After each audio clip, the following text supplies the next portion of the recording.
Hi, I'm JJ. Welcome. It's a little past time, but I'm better late than never. This is the mid-year freakout tag. So I'm just gonna run through some analytics about the books and stuff, and then answer a few questions that I have.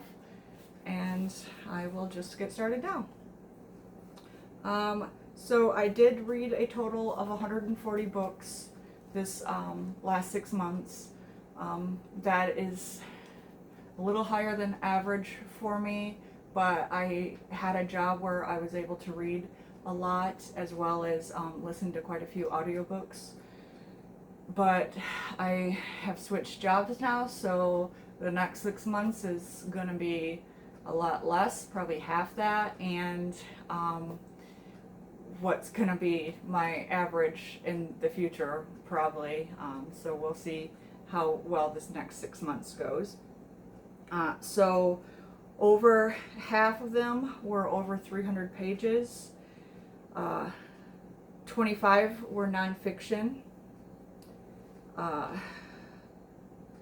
About 76 or so were audio, and then the rest were either physical or on e-reader. I actually had 12 books this year that were 5-star reads for me, which is more than I've ever had 5-star reads total before then. So I don't know if I'm choosing better books, since I've been reading a lot of classics now and reading around the world. So I'm not reading as much as of the genres that I was used to, or if after all these years I've finally have better understood my tastes and I'm choosing books that I know that I'm already going to like. And for me, a 5-star read is something that not only do I thoroughly enjoy and think is lovely and amazing beginning to end, but also it has to be something that I think about after I read it. It can't just be like, oh, that was a fun read, I really enjoyed it, and then, I never think about that book again. It has to be something that was meaningful and impactful, and it also preferably is something that makes me think outside of the box, like whether it's I get other book recommendations within the reading of it, or it makes me want to further research a topic or a country or read more from that author. Any of those things help contribute to the 5-star read. So of the 12, 6 were the Read Around the World project. So not just foreign actors, but like even if they're like, Filipino American authors, but who, have experienced the Philippines and have lived there and stuff, are very familiar with it, rather than somebody who is never been but has a heritage from there. I'm trying to choose people who are born there and still from there, but if that's hard for some of them, I have to, do what I can. And 4 of the books are nonfiction. 1 was a reread, and then the other one was just a really good book.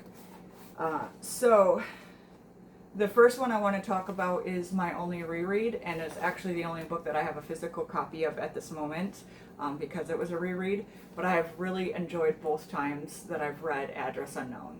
As you can see, it's a very thin book. It's written, it's apostolatory, so it's written as letters, and it's written just 2 characters are writing back and forth, and they were old friends and business partners.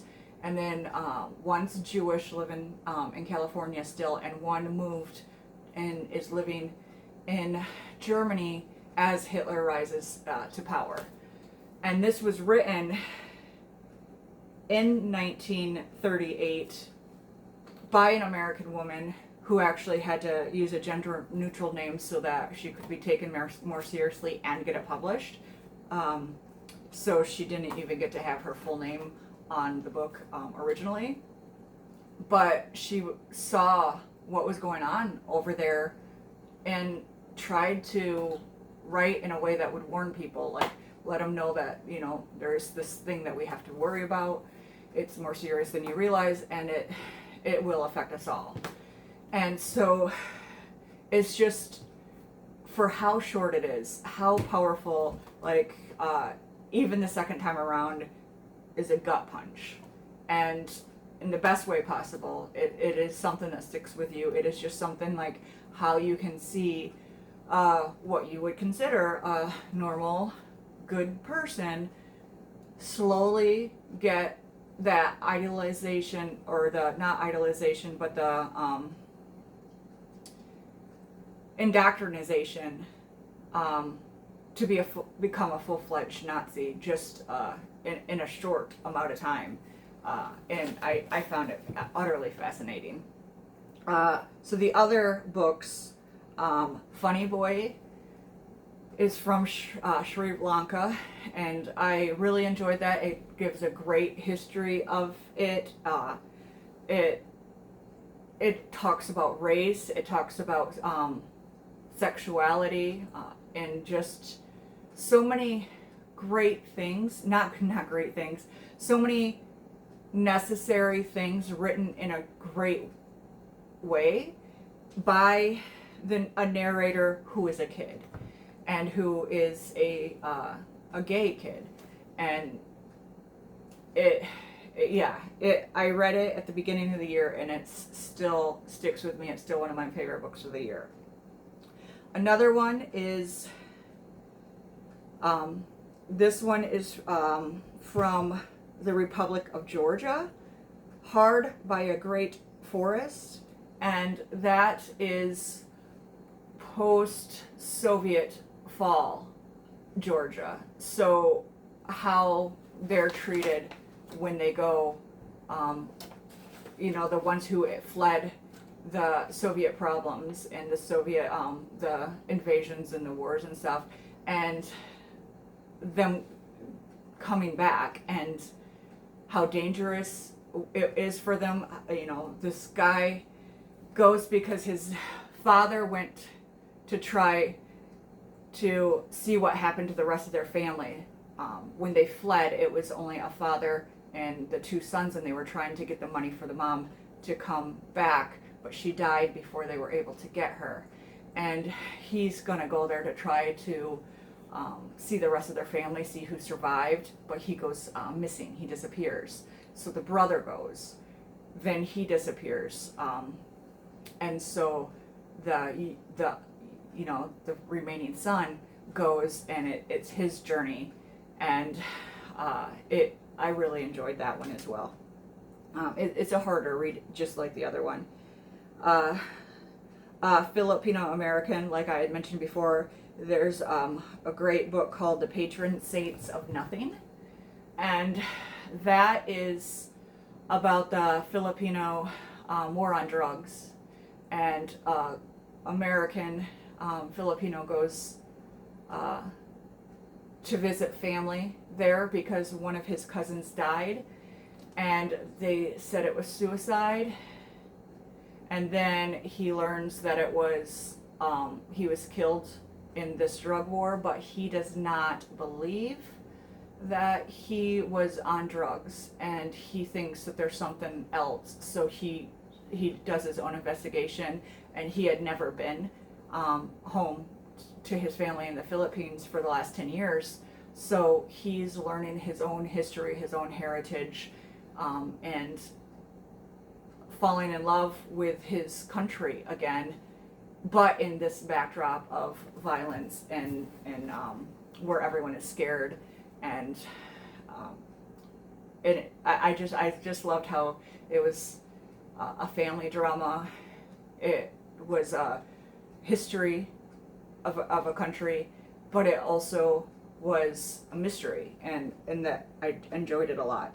I actually got several recommendations from other books from the Philippines that I have to read, one of which I recently finished, which is an immigrant story of a Filipino who comes to America, and it's kind of John Steinbeck-ish, with his troubles and his, trying to settle and fit into this country. And that one is called America is in the Heart. So I'm looking forward to reading some of the other books that were mentioned and referenced in that book. Martyr was another one.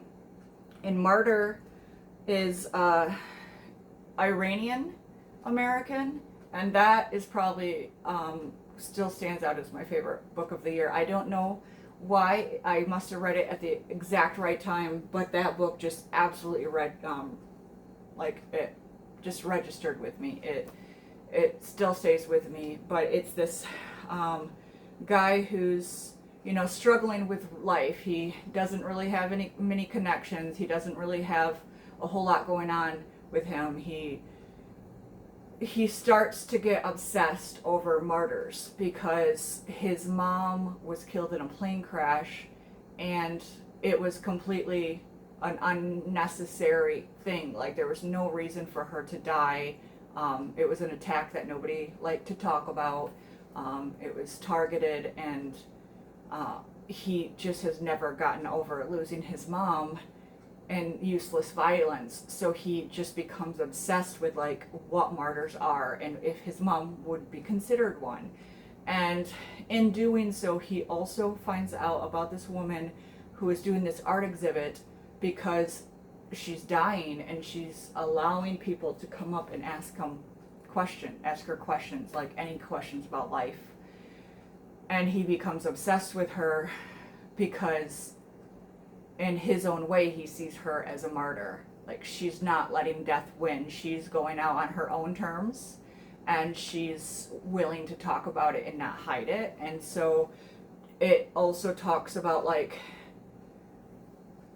kind of goes back to his mom's story and talks a little bit about Iran in that time period and why they came here to America in the first place, and a lot of stuff that, as you can see, my tastes are all similar experience-wise, and probably why these ones all registered with me.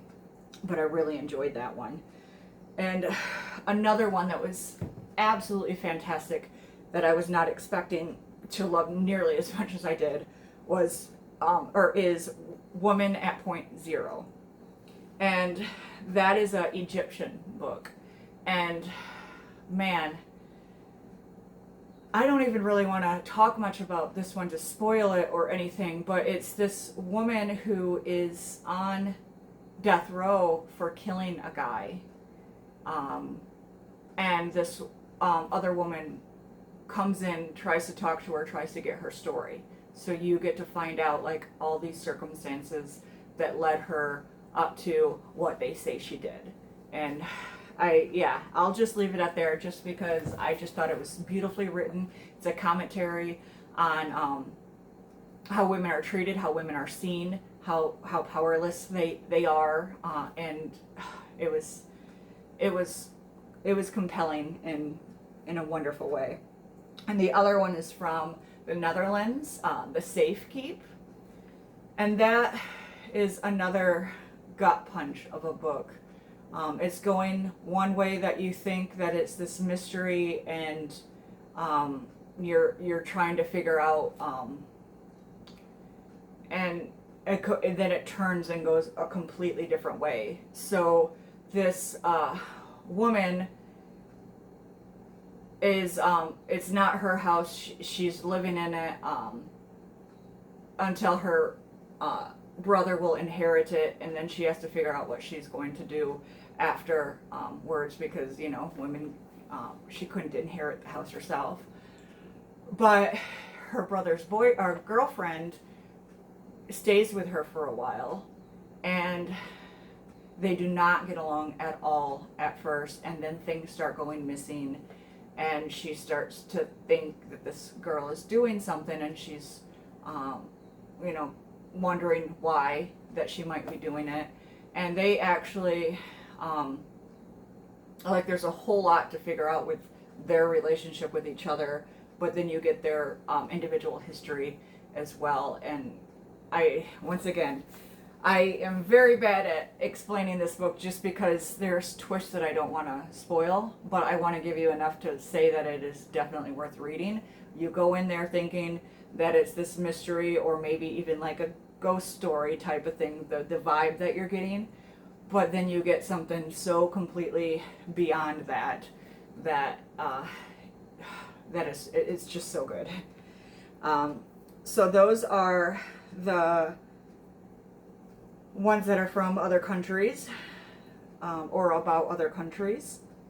Another book that I absolutely loved, even though it completely wrecked me, was Know My Name. And although I have not said the authors for any of the other ones, I do want to specifically say her name because that's what the book is about. But Chanel Miller was the anonymous girl who was raped by this Harvard kid who, you know, thought it was completely fine to see somebody unconscious outside and do what he wanted with her. And her going forward, not even knowing the extent of what he did to her or could have done to her, and having to fight in the court systems against somebody who felt entitled to her body. And it's so gut-wrenching at times, and it will anger you so much at times. But she's so strong, she's so amazing, she's inspirational in the way that she not only stood up and fought that moment, but then when she came forward and revealed her name in the victim impact letter, which if you have a time to find that letter, it's actually included at the end of the book.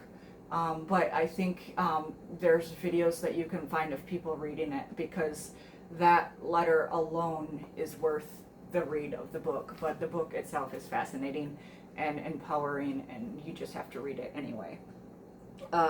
Another nonfiction that I loved was How the Word is Passed, and that's about the reckoning with slavery, the past and the present, and like the way that it doesn't just impact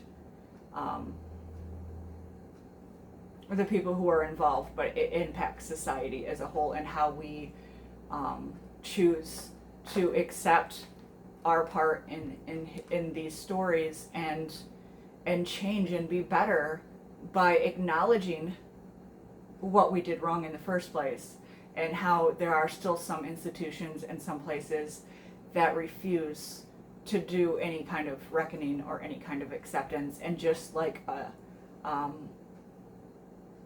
describing the juxtaposition of those two responses to this horrible history that we have shared.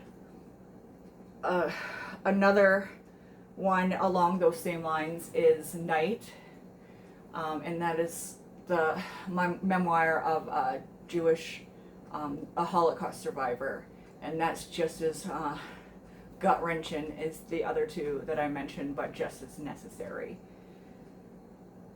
And the last nonfiction book was Doppelganger, and that is just a eerily fascinating book about the author Naomi Klein, who gets mixed up with another TV pop culture personality named Naomi, who's the exact mirror, the exact opposite of her, in every way that matters, in what they believe in and what they're trying to do and the change that they're trying to provoke, and how that exploration, like how being confused for this person that was like reviled on the internet impacted her, but also why they got mixed up in the first place.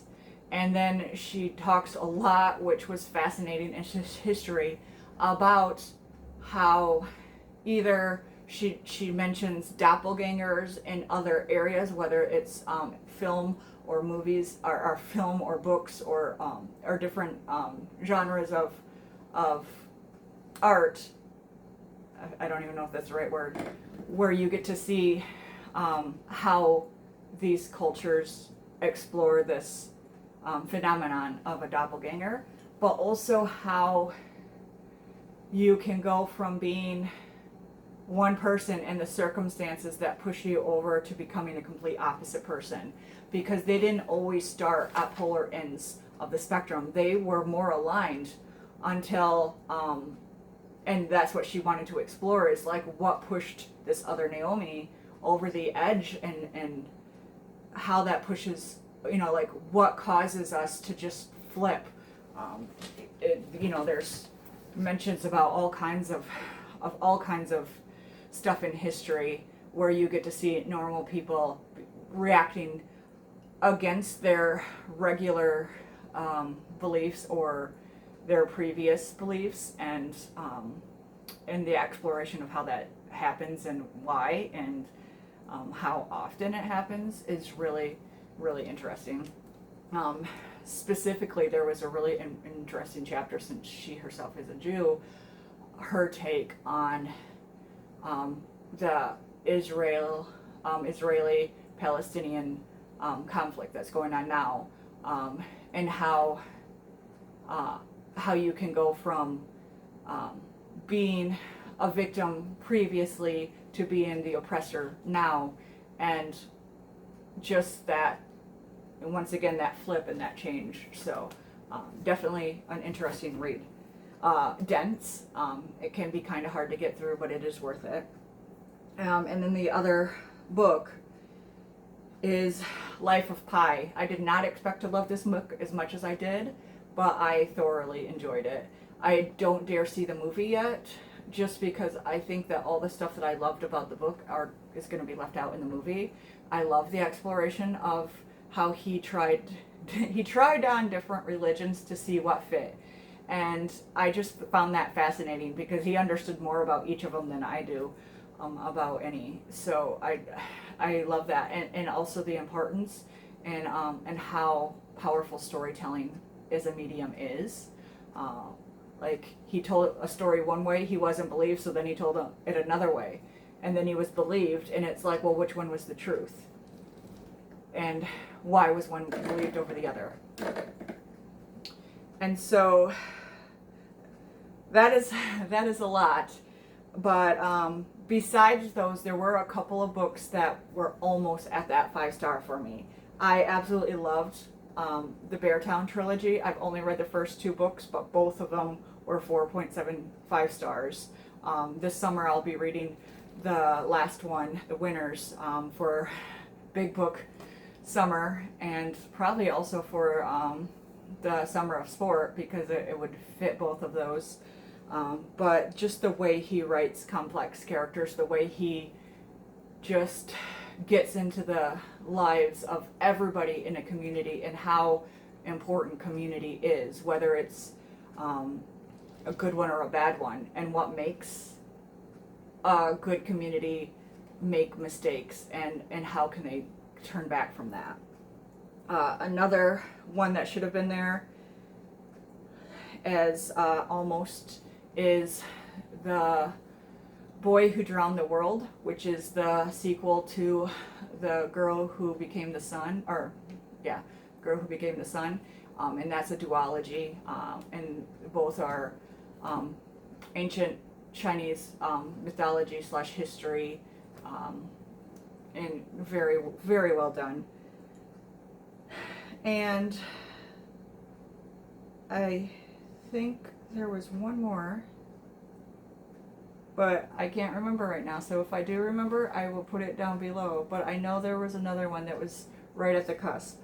Yes, it was Ken Torres, which is a Uruguayan author, story about the dictatorship in Uruguay, and that time period, and I think it was around the 80s, and how like with the Communist Party taking over and how dangerous it was to be different there. So it tells the story of a group of queer women who find each other and find this community separate from all the stuff going on in their country. I really, really did like that. I oscillated between going and rating it a 5-star book or a 4.75, so it's right there on the cusp for me. Some of the most surprising books that I read this year was If on a Winter's Night, a Traveler, and that is an Italian book. It's very speculative. It is literally the most uniquely intriguing book I've ever read, and I don't even want to tell you what it's about, because finding out as you're reading it is most of the fun. So I'll just tell you, read it and be done there. And the other most surprising one was also a very short story, not a short story, but a short novel, The Sweet Bean Paste, and it's a Japanese story about this elderly woman who starts working at this she makes the sweet bean paste for the shop with this guy who's not doing well and might have to close the doors, but he's looking for extra help, and she helps him make the bean paste by scratch, and they start getting people in. And I read it to try, I wanted to see their relationship. I wanted to see just the bonding, intergenerational bonding over food, but it surprised me by being so much deeper than that, and gave me a history of events and time period that I was not aware of in Japan. That's something that's more contemporary than I realized, and I found that utterly fascinating. And since it was a big reveal, I don't want to give away more than that, but it was really good. The most disappointing books, there were a few that either did not hit with me, or I did not like, or they just were not at all for me. I know everybody seems to love Miranda July's All Fours. It was not for me. It got a little weird, and I know that it was about the intimacy not being sex, but a different kind of intimacy. But I just apparently don't like reading about peeing on each other, or the guy putting the tampon in the girl. Like, just, I'm okay with never reading about that. The Good Earth was a award-winning book. I felt like it was okay. I wish that it would have been written by somebody who actually was from there, rather than somebody who's an American who traveled. And now, for the life of me, I can't remember if it was India or China, just because I literally was mostly bored with a majority of the book. And the other one that I read by the recommendation of a co-worker was Wool, which is a trilogy, the first in a trilogy, and they did the TV show Silo based off of it. I barely finished it. I only read it because we were reading it together, and I will not be reading anymore. I was disappointed. I was bored. It just was not at all of interest to me. And so the books that I'm most excited for coming up, I cannot wait, and it's 3 new releases. One of them is The Sovereign, which is book 3 of the Magic of the Lost series. It's the last in the trilogy, and I have loved and devoured this trilogy. The author there is C.L. Clarke. The other one I'm really excited about is Sisters in the Wind. Angeline Bowley, she is an indigenous author, and I'm from Michigan, and she writes about Michigan, and and a tribe here. She makes up the tribe, but she uses a lot of, you know, known and personal knowledge and experience to describe what's going on. And she has two other books that I absolutely love. Firekeeper's Daughter, the depiction of grief in that book, and it's basically an indigenous Nancy Drew story. I loved that book, and the sort of sequel, it's basically 10 years later following minor characters in the first one, and that one was Warrior Girl Unearthed, and it's how the mistreatment of native bones, and how a lot of museums, or most importantly college universities, still have all of these indigenous bones that they will not return to their individual tribes, and the ongoing fight for that, even though there is law that they have to be returned. Many of them are still in the process of waiting for that. So I don't quite know what Sisters in the Wind will be about, but she is an automatic buy for me, and I cannot wait for September when both of these books come out. And then I don't know for sure when this year Alecto the Ninth will come out, but it is the last book of the Locked Tomb series, and it keeps getting pushed back, so I don't have a definite date on that, but as soon as that one comes out, I will be devouring it. So those are my most anticipated, and that's my mid-year freakout, and I'm sorry that it went on, but I mean, I had a bunch of 5-star reads that I wanted to just throw at you and excitedly talk about, so there you have it. Enjoy. I hope you find at least one in here that you're willing to give a try, and I would love to hear what you think. Have a great day.